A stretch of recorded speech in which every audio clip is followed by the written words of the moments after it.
പഠനം നിർത്താൻ നിർബന്ധിക്കുന്നതും പഠനം തുടരാൻ കഴിയാത്ത സാഹചര്യമുണ്ടാക്കുന്നതും ഭാര്യയുടെ സ്വപ്നങ്ങൾ തകർക്കുന്നതിന് തുല്യമാണ്.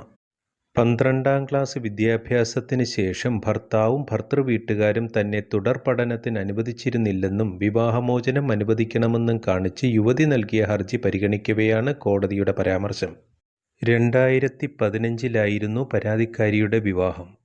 വിവാഹസമയത്ത് യുവതി 12ാം ക്ലാസ് കഴിഞ്ഞിരുന്നതും തുടർന്ന് പഠിക്കണമെന്ന് ആഗ്രഹം പ്രകടിപ്പിക്കുകയും ഭർത്താവിൻ്റെ കുടുംബാംഗങ്ങൾ അത് അംഗീകരിക്കുകയും ചെയ്തിരുന്നതുമാണ്.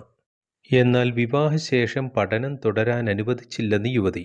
കൂടാതെ സ്ത്രീധനം കുറവാണെന്നും 1 ലക്ഷം രൂപയും മോട്ടോർ സൈക്കിളും കൂടി കൊണ്ടുവരണമെന്നും ഭർതൃവീട്ടുകാർ നിർബന്ധിച്ചു.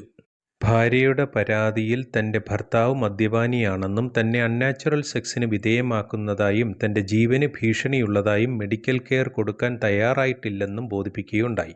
അകാരണമായിട്ടാണ് തൻ്റെ ഭാര്യ തന്നെ ഉപേക്ഷിച്ച് പോയതെന്നും പഠനം മുടക്കാൻ താൻ ആവശ്യപ്പെട്ടിട്ടില്ലെന്നും താനൊരു ഡൊമസ്റ്റിക് വയലൻസും നടത്തിയിട്ടില്ലെന്നും ഭർത്താവ് വാദിച്ചു. കേസ് പരിഗണിച്ച കുടുംബക്കോടതി ഭാര്യയുടെ പെറ്റീഷൻ തള്ളുകയാണുണ്ടായത്. ഈ കേസിൻ്റെ അപ്പീലുമായിട്ടാണ് യുവതി ഹൈക്കോടതിയെ സമീപിച്ചത്. ഭർത്താവിന് അനുകൂലമായി ഫാമിലി കോടതി അനുവദിച്ച RCR സെറ്റ് അസൈഡ് ചെയ്യുകയും ഭാര്യയുടെ വിവാഹമോചന ഹർജി അനുവദിക്കുകയും ചെയ്തു. മധ്യപ്രദേശ് ഹൈക്കോടതിയിലെ ജസ്റ്റിസ് വിവേക് റൂസിയ, ജസ്റ്റിസ് ഗജേന്ദ്ര സിംഗ് എന്നിവരടങ്ങിയ ഇൻഡോർ ഡിവിഷൻ ബെഞ്ചാണ് ഈ വിധി പ്രസ്താവിച്ചത്.